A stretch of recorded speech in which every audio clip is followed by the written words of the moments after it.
What's going on, guys? It's your boy Worthy Prince coming at ya with another Lord's mobile video, and I'm back today with the limited challenge stages for Barbarian. We're taking on challenge 4. That's right, it's time for Sea Squire. Let's hope it's not as hard as the shapeshifter yesterday. Okay, Sea Squire, Lockfin. We're going to be going up against Bubbler, more of them tortoises. Oh, really? Okay, we got Shadefin, who is a merfolk warrior, and Scowfry, who's another one as well. Now, on the requirements, only Hydro must survive to win, which is the Aquarius guy, who is a healer. I mean, I've used him before in other limited challenges, and from experience playing him before, his heal isn't fantastic. We also get Barbarian and Sage of Storms. Now guys, I did use a few different teams for this. I tried a whole bunch of different stuff, and some of it was good, some of it wasn't, but one of the teams that did do well for me was this one right here. So this is Prima Donna and Night Raven.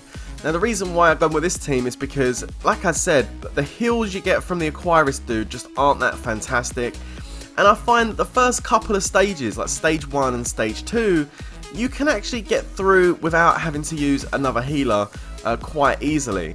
But when you get to that stage 3, you tend to take a lot more damage, so it is possible without another healer. I did manage to get it done with Tracker and Night Raven as well.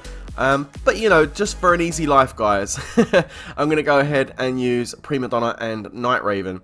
Now again, if you use a different team, make sure you let me know in the comments below, and if you've done it on auto, then definitely let us know in the comments, because yesterday we managed to find an auto team for the challenge stage 3, and that was in the stream yesterday, so that was pretty cool. But right now, things are going rather well. We're managing to do quite a decent amount of damage. The Aquarius is chucking in those heals here and there. A couple of times you can see me going down to red, which is a bit sketchy, but overall it performed quite well. We'll go ahead and chuck a Sage of Storms in on that back line. That should be enough to get rid of it. There we go. And then it's just a case of finishing off these turtles, and I kind of use these at this stage to build up my ultimates, get my life back, because, you know, Aquarius will go ahead and heal like he just did there for Barbarian. All the ultimates are ready, our life is all pretty much full, and we're going into the third stage. Now this starts off okay.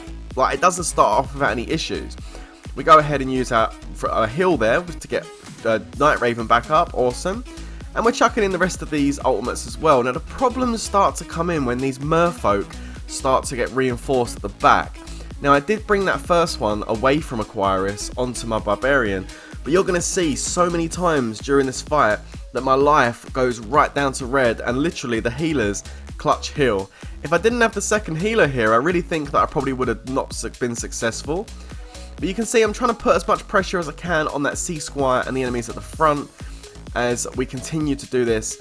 I'm going to wait for my heal, just going to hold it off there. There we go, going in with Night Raven. Barbarian again, I'm chucking him at the front this time. Probably should have sent him to the back, but I kept finding that Barbarian was dying a lot, so I didn't want to put no more pressure on him from those merfolk.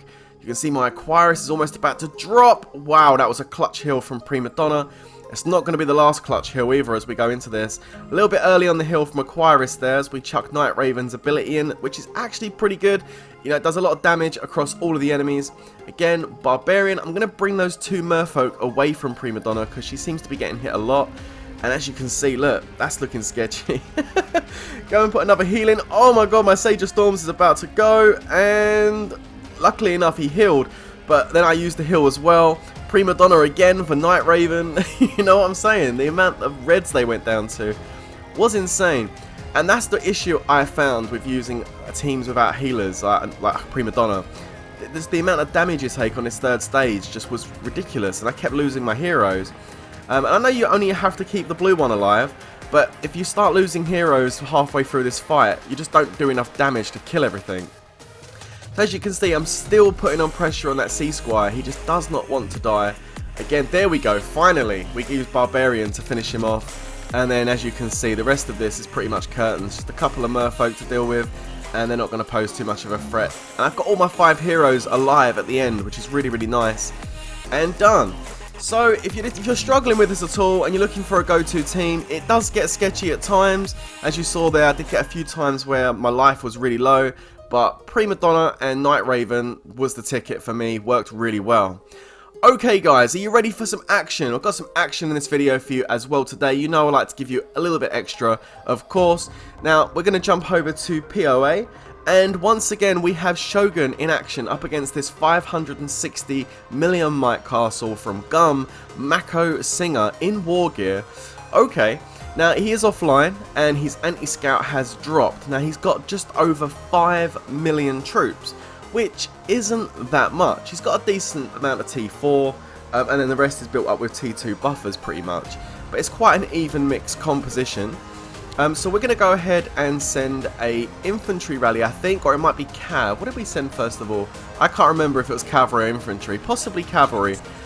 So we're loading up right now. You can see me loading up as well, but I'm not going to go ahead and send a rally. It's just a one-troop rally against the old rogue there that just went and gave their leader to our target. And the thing with Gum is they're quite an active guild, so of course they're going to get in there and reinforce. You can see Javada coming in right now. Funny enough, actually, that I was having a big fight with Javada in the Colosseum last night. He has that infantry Twilight Princess hero that was driving me bonkers. But I managed to beat him in the end, which was pretty cool. Okay, so we're loading up. It's going to be going any moment. I'm hoping this rally's going to do a decent amount of damage, but he is in war gear. He is fully reinforced, so you're always going to do a little bit less damage when that's the case.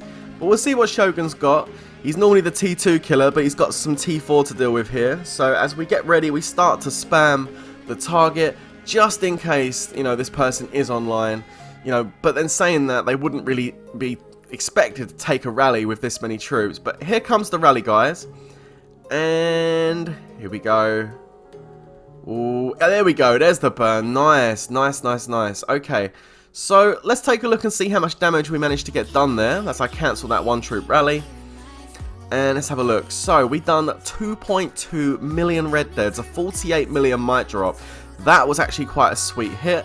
Really, really nice. He's in cavalry phalanx, and we did go ahead and send cavalry. Okay, so cav on cav, but we pretty much wiped out a whole bunch of T2 cav and infantry, and we done a whole bunch of damage to that T4. Look at the reds on the T4. He still has infantry and range in there, and quite a bit of T4 range as well. To be honest with you, we can't solo at this stage because they are fully reinforcing, so we went ahead and set another rally. Now, mistakes were made slightly here because, looking at the situation, they know we're probably going to try and go ahead and send an infantry rally. You have to kind of foresee this stuff. So they went ahead and reinforced the front line, of course, full cavalry front line. They know what formation he's in, the cavalry formation. And yeah, looking at what he had left, you would know they would expect us to send infantry, so they're going to reinforce cav, right? So we really should have gone range on this hit, but we didn't. We sent a infantry rally. We still got the burn, which is awesome. But then when we go and check out the might drop, only down to 523, and yeah, look at that. It was pretty much reinforcements we ran into. So, reinforcing your teammate correctly like Gum did here is really, really important. You can see, look, his cav's back up to 965, and that's what we went into. Now, if we sent range at that point, it would have decimated that account. It would have wiped out all the cavalry, it would have wiped out all of the range, and probably done a bit of damage to that infantry as well, if not capped it. So, yeah, mistakes made. Now, I went ahead and set the third rally at this point. I've got my infantry gear on. I'm switching to my speed gear. I hope they're watching because I want them to think I'm going to send infantry again. And hopefully they're going to reinforce with cavalry. We'll see what happens, but I know one thing. If I hit this castle with my range gear and they reinforce that castle with cavalry, it is going to absolutely send it into the atmosphere, the stratosphere. It's going to blow it to pieces. And that's what I'm looking for. Now I'm going to go ahead and send a couple of people back because we've got more than enough people online, so we're starting to split into 100,000 marches. That gets everyone involved then, of course, and it means less losses for us, which is nice. Now, I'm going to go ahead and scout this target before my rally leaves because I want to see exactly what they're reinforcing with. Are they going to do it? Let's have a look. Oh, look at that. It's pretty much all cav. There's a little bit of infantry there, but it's pretty much all cav. I must admit, guys, seeing those reinforcements, I was rubbing my hands together at this point and thinking, you know what? I can't wait until this rally hits. It is going to be one sweet, sweet hit. So I can't wait for this rally to get in there and cause some fire. You know what? It's been really difficult the last few days actually getting a decent hit on a castle in this kingdom right now because like a lot of guilds have moved out. A lot of people are under shields, so to find something like this is nice, and I can't wait to smack it one and get some kills. So, get ready guys, because I'm excited, but there comes the bubble. Yep, everything I try these days, shields or runs, it's driving me bonkers. Oh my god, the shield curse has returned guys, with a vengeance, and hopefully the shield curse will disappear soon. Now right now you can see another rally from Gum actually walking across the screen from Sprout. He went ahead and rallied the lowest Might Castle out of PoA in this group right here. And he's gone for Execute. Now normally Execute is empty when he comes and rallies, but he is showing us offline.